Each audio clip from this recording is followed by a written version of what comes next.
Seguimos con la segunda parte de la semana número 2 en el módulo de permeabilidades relativas. Recordamos que estábamos hablando y discutiendo los métodos más importantes de mediciones de permeabilidad relativa, como el método de estado estable, el método inestable. También conversamos algo acerca de lo que es la medición de permeabilidad relativa utilizando la centrífuga. Y como les había comentado, también íbamos a tocar el punto de un método que ha ido avanzando mucho en el tiempo con la tecnología y que se llama monitoreo de saturaciones en sitio. Es pertinente conocer un poco acerca de este método, el ISSM, en sus siglas en inglés, que significa monitor de saturaciones en sitio o in situ, desarrollado por Hope y sus colaboradores desde el año 1985. Como les comentaba, la tecnología ha ido avanzando y hoy en día es un método alterno que se usa, de más alta tecnología, que emplea radiación electromagnética, y como todos los métodos tiene sus ventajas y desventajas que veremos a continuación. Este método se recomienda además de los métodos volumétricos y gravimétricos discutidos anteriormente, ya que este provee indicación de los efectos capilares, los cuales sirven de referencia para realizar la correlación entre presiones capilares y permeabilidades relativas, que a su vez mejora los modelos que reproducen la historia de producción, como son volumen de producción versus volumen inyectado. El método de monitoreo de saturaciones in situ, aunque es más costoso, provee mayor precisión en cuanto a la determinación de las saturaciones. Es quizás el adelanto más importante en cuanto a la medición de permeabilidades relativas en los últimos 20 años. Esto es algo afirmado por McPhee y sus colaboradores en su último libro editado como Análisis de núcleo, una guía de las mejores prácticas, ya que esto permite visualizar los perfiles de saturación a lo largo de la muestra de la corona durante la prueba. Para llevar a cabo el monitoreo de las saturaciones in situ de agua y petróleo, se utiliza una fuente sellada de energía colimada, ya veremos luego lo que significa este término, para generar radiación electromagnética, generalmente rayos gamma o rayos X. La fuente y el detector están conectados a una plataforma que controla los movimientos mediante una computadora, movimientos en este caso de los fluidos que viajan o que fluyen dentro de la muestra. Dicha plataforma de este dispositivo de monitoreo de saturaciones in situ se puede desplazar a lo largo del equipo que contiene la muestra de corona, objeto de la prueba, y la colimación de la radiación electromagnética permite una resolución espacial de 2 a 4 milímetros. Eso tiene que ver con el espesor del haz de radiación o del haz de luz que emite el emisor de este tipo de radiación.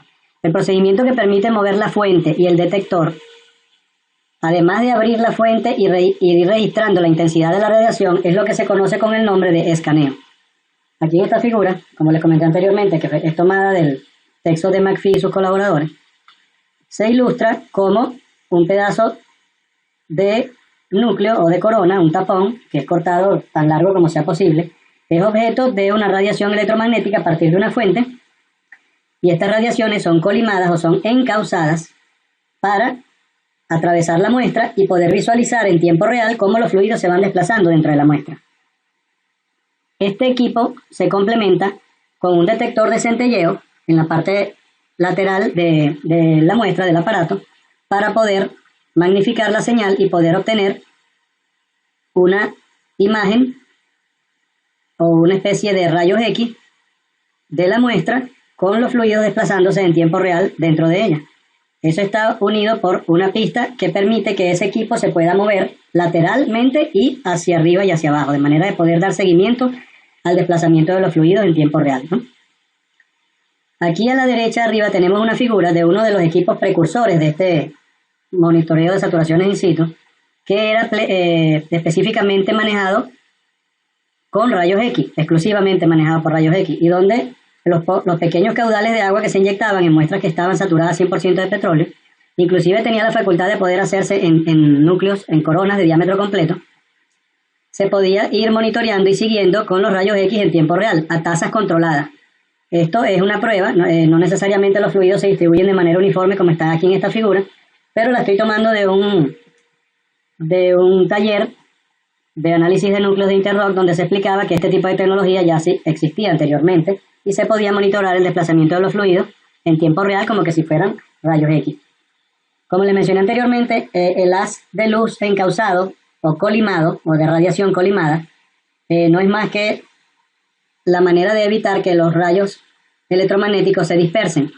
Y sacamos esta definición de la página web de Wikipedia para que también contemos con la definición de lo que es un colimador. Es un sistema que a partir de un haz de luz, de electrones, etcétera, divergente, obtiene un haz paralelo o encauzado. Sirve para homogeneizar las trayectorias o rayos que, emitidos por una fuente, salen en todas direcciones y obtiene un chorro de partículas o conjunto de rayos con las mismas propiedades. O sea, es necesario forzar a las radiaciones dispersas para que se dirijan en una dirección como un haz de luz homogéneo. Bueno, habiendo descrito los métodos más importantes para la determinación y para las mediciones de permeabilidad relativa, nos hemos permitido generar unas tablas con el resumen de lo que serían las ventajas y las desventajas de cada método. Quizás no vayamos a ir en detalle en todos estos puntos y estas particularidades, pero sí sobre las más importantes, y esto es bueno que lo tengamos presente, ya que los textos que se dedican al estudio de las permeabilidades relativas en cuanto a lo que es el análisis de yacimientos son bastante extensos, pero gracias a este tipo de tablas y resúmenes podemos tener claro la idea de lo que significan estos métodos. Por ejemplo, el estado inestable, dentro de sus ventajas, nos dice que es más rápido y menos costoso que el estado estable. También dice que la mayoría de los laboratorios hacen pruebas de condiciones ambientales, es decir, a condiciones ambientales. Es decir que una de las cosas que hace este método más rápido y menos costoso es que se hace a condiciones de laboratorio. También dice que tiene capacidad para fluir a tasas adecuadas de flujo de reservorio y por su flujo pausado y controlado es poco probable la migración de finos durante la prueba, algo que es muy importante sobre todo para rocas friables que son semiconsolidadas, excepto cuando se requieren altas tasas de flujo.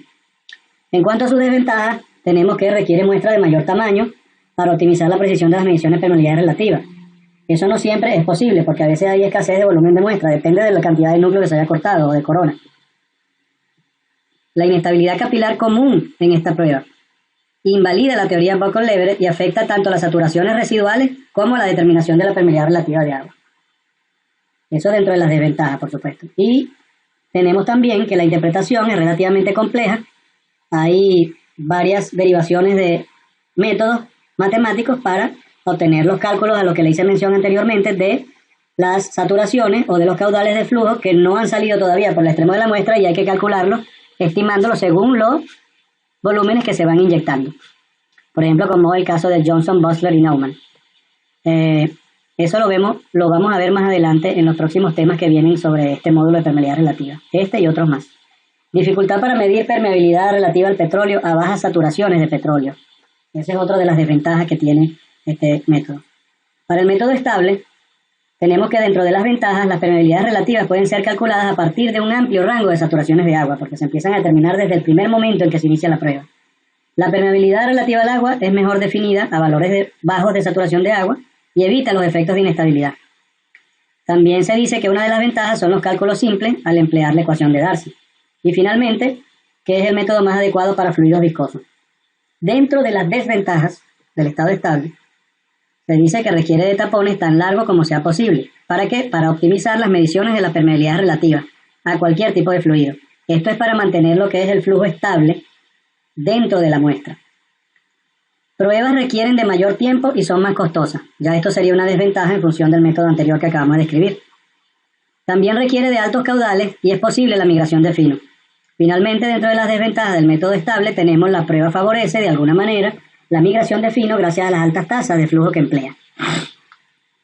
Ahora vamos con la centrífuga. En cuanto a las ventajas, el método de la centrífuga nos dice que es relativamente simple medición y también se puede medir permeabilidades relativas al petróleo muy cercano a la saturación de petróleo residual. Por otro lado, es un método muy aceptado para cualquier tipo de roca. Es muy eficiente, complementa a los métodos por desplazamiento dinámico anteriores y también tiene una capacidad para medir bajos valores de permeabilidad relativa al petróleo. En cuanto a las desventajas, tenemos que emplea solo petróleo muerto y aceite mineral, mientras que otros métodos a condiciones de yacimiento, como son estable e inestable, pueden hacerse con petróleo vivo extraído de la misma formación a la cual se están midiendo las muestras. Entre otras desventajas tenemos que las muestras friables pueden ser dañadas debido a la centrifugación. así como también que hay limitaciones de tamaño para las muestras requeridas. Finalmente, dentro de las desventajas de la centrífuga tenemos que la presencia de microfracturas puede dominar el comportamiento del flujo. Siguiendo con el resumen de la medición de permeabilidad relativa y hablando un poco de lo que es agua-gas, ya que hasta los momentos le hemos dado más importancia al agua-petróleo, el método de estado inestable tiene como ventaja en la permeabilidad relativa agua-gas que las pruebas para obtener los endpoints en las permeabilidades relativas al gas y al agua se pueden llevar a cabo rápidamente y a bajo costo. Dentro de las desventajas de este método, y tomando en cuenta que son la permeabilidad relativa agua-gas, no se recomienda para tapones más cortos de lo que normalmente se requiere.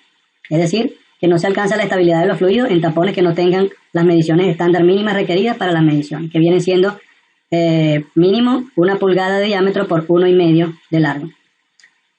También dice que hay inestabilidad de flujo a altas tasas. Dice que los endpoints, o los puntos terminales de saturación de gas residual y permeabilidad relativa al agua hechos en tapones cortos pueden resultar muy diferentes a aquellos medidos con centrífuga. También existe una potencial transferencia de masa agua-gas si estamos en presencia de gas seco. Hay que tomar en cuenta esa advertencia. Siguiendo con la permeabilidad relativa de agua-gas, pero esta vez en estado estable, decimos que tiene una gran ventaja y es que los valores de inhibiciones intermedias pueden ser medidas tanto para la permeabilidad relativa al gas como para la permeabilidad relativa al agua. Y una de las desventajas más importantes que tiene este método es que se puede generar un flujo preferencial a través de zonas de alta permeabilidad y almacenamientos menos poropermeables de gas en las muestras pueden ser dejados atrás. También, en el caso de la permeabilidad relativa agua-gas, pero esta vez en centrífuga, tenemos varias ventajas, como son que es un método relativamente simple y rápido, también puede resultar apropiado para cualquier tipo de roca, y es muy eficiente para drenaje y buena capacidad para medir valores bajos de inhibición en las permeabilidades relativas al gas. Una de las desventajas más importantes de este método es que las muestras friables pueden ser dañadas debido a altas revoluciones en la centrifugación. Hasta el momento nos hemos dedicado a hablar de las permeabilidades relativas, que es el tema que nos ocupa para este módulo, ¿no? Pero las permeabilidades relativas forman parte de un gran conjunto de análisis especiales de núcleos que son muy importantes para los modelos estáticos y para los modelos dinámicos de yacimiento. En la medida que estas muestras sean cuidadosamente seleccionadas y preparadas y en la medida que las mediciones de todos estos análisis se hagan tomando en cuenta absolutamente todas las especificaciones a las que haya lugar, tendremos mayor certidumbre, por supuesto, en las mediciones y nuestro producto, en los análisis de modelo estático y dinámico, gozará, por supuesto, de mayor certidumbre y estará más ceñido y más ajustado a la realidad. Eso es básicamente la importancia principal de los análisis especiales de núcleo. En el caso de las permeabilidades relativas, son definitivamente importantes e imprescindibles para los estudios integrados de yacimiento, donde petrofísica es una disciplina medular y es la disciplina para la cual ustedes se están formando en este posgrado. Para ello, debemos tener claro que una de las formas de poder encauzar un estudio de la mejor manera, y sobre todo en función de las características de los yacimientos a estudiar, debe ser un adecuado programa de análisis especiales de corona, designado en sus siglas en inglés como SCAL o SCAL. La pregunta clave que nos debemos de hacer cuando tenemos la necesidad de elaborar un programa de SCAL sería: ¿cuál sería el impacto que tendría esas pruebas en la estimación y recuperación de hidrocarburos? Una recomendación sería que los datos que provengan del programa de SCAL deberían ser representativos de la sección o columna geológica a estudiar. Hay que evitar ese típico proceder donde la mayoría de las muestras se toman en la mejor parte del reservorio. A más de uno de ustedes debe haberle pasado que, además de que cuesta trabajo a veces conseguir data de núcleo apropiada o data de coronas apropiada, cuando la encontramos es escasa y no necesariamente es representativa de la columna geológica que queremos estudiar. Muchas veces vale más el sentido común que tratar de llevar los programas de análisis por el camino de la premura, el apuro, la reducción de costos a ultranza. Hay que analizar muy bien cuál va a ser la utilidad de todos esos análisis, sobre todo poniendo por delante o priorizando los problemas realmente importantes en la explotación de un yacimiento determinado. Si bien es cierto que las permeabilidades relativas son costosas y consumen tiempo, en general, no es menos cierto que ellas representan quizás el instrumento de diagnóstico más importante en la predicción del comportamiento de producción de los yacimientos. Siguiendo con nuestro tema de permeabilidad relativa y la importancia de las mismas en los estudios de yacimiento, una de las cosas que debemos tener claro es cómo se generan, de cuántas formas podemos generar nosotros estos experimentos, estas mediciones de permeabilidad relativa. Y algo más importante aún, ¿para qué se realizan las permeabilidades relativas? Eso parece una pregunta un poco simple, pero realmente no lo es. Porque siempre a usted le van a preguntar, ¿para qué quiere realizar esas muestras? Lo que tenemos de presupuesto es tanto. Administralo y ve qué puedes hacer con eso. Pero siempre tienes que convencer a las personas que son responsables de explotar los yacimientos de por qué necesitas esas mediciones, y de hecho tienes que estar seguro que hay disponibilidad o factibilidad para hacerlos y de qué manera lo podemos hacer. Como por ejemplo, ¿cómo se hacen esos análisis? Bueno, primero se hacen en varias condiciones. Se puede hacer a condiciones de laboratorio, lo cual se denomina también a condiciones de ambiente. Generalmente esas son menos costosas. También se pueden hacer a condiciones de yacimiento. Estas tienen un poco más de certidumbre. No quiere decir que las condiciones de ambiente no vayan a servir, pero las condiciones de yacimiento tienen más certidumbre, pero sabemos que son más costosas. ¿Qué métodos están disponibles para hacer esas mediciones? Bueno, el estado estable, como ya lo vimos, estado no estable, centrífuga y el monitoreo de saturaciones in situ. Una pregunta que no va a fallar es ¿para qué necesitas tú esas muestras de permeabilidad relativa? No puedes agarrar ese dinero e invertirlo quizás en cortar otra corona en otro pozo o en otro yacimiento. Entonces tiene que estar claro acerca de la prioridad y de la necesidad que tengas para ver qué problema vas a resolver. Entonces, ¿para qué lo hace? Bueno, técnicamente, como petrofísico, son muchas las características o las propiedades que tú puedes determinar a partir de la permeabilidad relativa, como son la saturación de agua crítica, muy cercana a la irreducible. Ya veremos más adelante la importancia que esto tiene. La saturación de petróleo residual también es importante. Usted va a determinar una saturación total de petróleo en un reservorio y se va a dar cuenta que hay una parte de ese petróleo que no va a poder producir porque es residual. De ahí vienen todos los cálculos de los factores de recobro y la cantidad de petróleo que va a quedar en el yacimiento, porque simplemente no hay la tecnología disponible para extraerlo. La humectabilidad, que es muy importante, en combinación con la presión capilar, podríamos ayudarnos a determinar cuán grande es la columna de hidrocarburos y de esa manera poder inferir inclusive dónde está el nivel de agua libre o los contactos de agua con hidrocarburos, dónde está el nivel de agua. El flujo fraccional no es menos importante, que te va a ayudar en función de la saturación actual del yacimiento, saber dónde está el frente de agua, cuándo podría irrumpir a las tasas que está produciendo y en presencia de qué tipo de reservorio te encuentras. Y por supuesto que todas estas propiedades y otras más son vitales para la elaboración de los modelos dinámicos de yacimiento. O sea, vean toda la importancia que tiene la permeabilidad relativa. Aquí en el gráfico podemos ver el cruce de las curvas, lo que de alguna forma te va a identificar si el juego de muestras son más propensas a irrumpir agua más temprano o más tarde. Eso va a depender un poco de la humectabilidad. Los endpoints de permeabilidad relativa al agua con la saturación de petróleo residual y las saturaciones de agua iniciales. Todos esos valores son importantísimos para generar los modelos de reservorio. En esta lámina, a manera de repaso, quise citar nuevamente lo que es el procedimiento de uno de los métodos de permeabilidad relativa. En este caso es un método llamado método alterno, muy parecido a lo que es el método inestable, porque solo una fase a una tasa constante se va inyectando, que en este caso sería el agua. No voy a ir en detalle esta vez a través de todos los puntos que describen el procedimiento, porque ya eso se vio en el módulo pasado, pero quise traerlo a colación de nuevo para que lo tengan presente, porque lo van a necesitar para entender el ejercicio que viene a continuación y el que va a formar parte de la asignación o de la tarea. Ok, este ejercicio lo he tomado de algunos de los que están dentro del taller de mejores prácticas en análisis de coronas de Interrock. Algunos lo habrán oído nombrar, otros no lo conocerán. Pero una de las cosas importantes que no les había mencionado, tanto en los objetivos de la semana anterior como en esta, que he podido notar que algunas presentaciones a veces omiten lo que son las referencias, y si usted pretende ser un profesional de alto nivel, una de las primeras cosas que tiene que tomar en cuenta son las referencias de todo lo que muestra dentro de su material. Si eso es original, de su propia creación, bueno, póngale que es de su propia creación, pero si eso es tomado de algún otro autor, lo menos que usted puede hacer, manteniendo la ética profesional, es colocar la fuente de donde usted está haciendo eso, o mejor dicho, la referencia.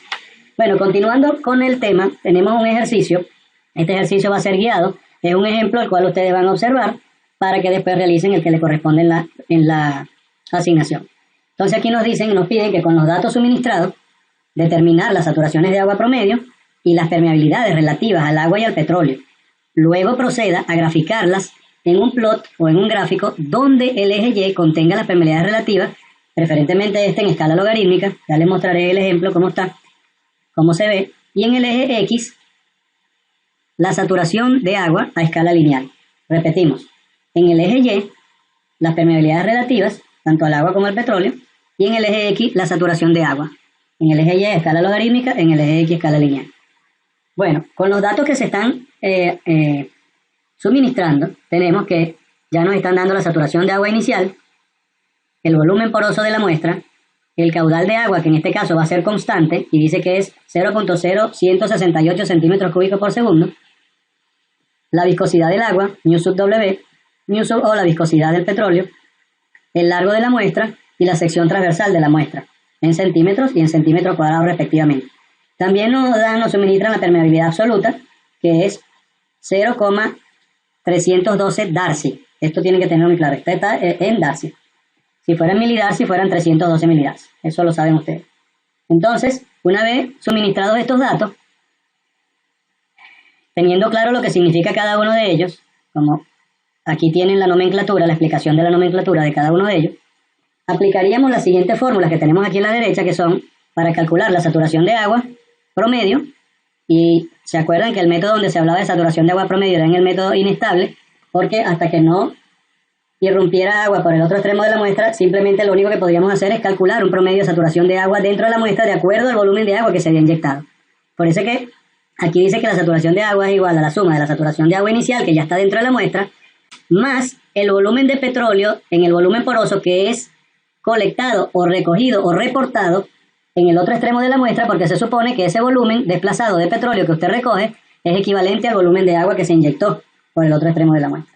Y de manera que al desplazarse este volumen de petróleo, se supone que es por agua, y esa sumatoria del agua inicial más el agua que se está inyectando daría la saturación de agua promedio.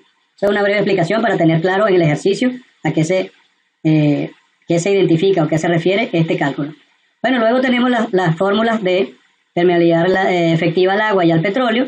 Aquí están las ecuaciones que ya las habíamos visto anteriormente. Los datos los tiene en la tabla esta para calcular. Tiene el caudal de agua, la viscosidad, el largo, el ancho, el delta P. Todo eso va a ser suministrado en otra tabla que viene después. Y así, al relacionar esas permeabilidades efectivas que calculan con estas dos ecuaciones, determinan las permeabilidades relativas al agua y al petróleo, relacionándola con la permeabilidad absoluta, que ya se la dieron como dato aquí, que fue medida en laboratorio. Ok, entonces, aquí tenemos una tabla.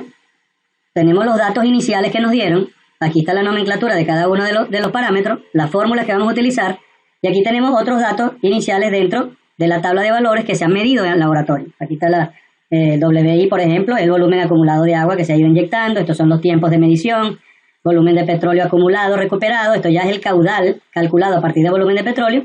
Y el delta P, todo esto que está en las columnas grises son datos que vienen del laboratorio.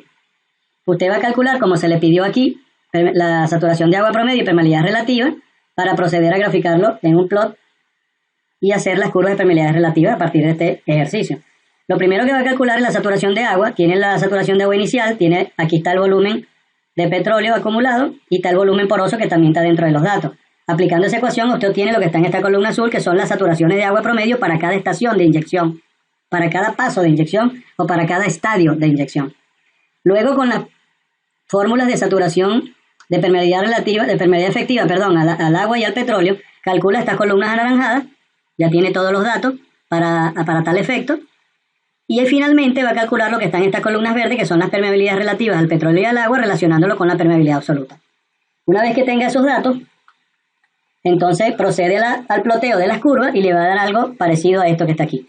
Este es el ejemplo. Usted, si quiere, puede practicar con este ejemplo. El de la tarea es ligeramente diferente, pero al fin y al cabo usted va a determinar prácticamente las mismas cosas que se le está pidiendo aquí. Fíjese que aquí hay una pregunta adicional que dice: una vez graficadas las curvas, proceder con la identificación de los puntos iniciales, terminales, endpoints, y el valor del crossover en cuanto a cuál es la saturación de agua, donde las permeabilidades relativas al agua y al petróleo son iguales. En este caso, vamos a proceder a identificar, tenemos la saturación de agua inicial y la permeabilidad relativa al petróleo a esa saturación de agua inicial. Estos son los primeros puntos que se pueden determinar en este ejercicio. Y básicamente te dice que la saturación de agua inicial es 25% y la permeabilidad relativa al petróleo es la máxima, lo cual es igual a 1, que significaría que el 100% de la permeabilidad relativa en este caso corresponde al petróleo, que es el único fluido que por los momentos comienza a fluir dentro de la muestra.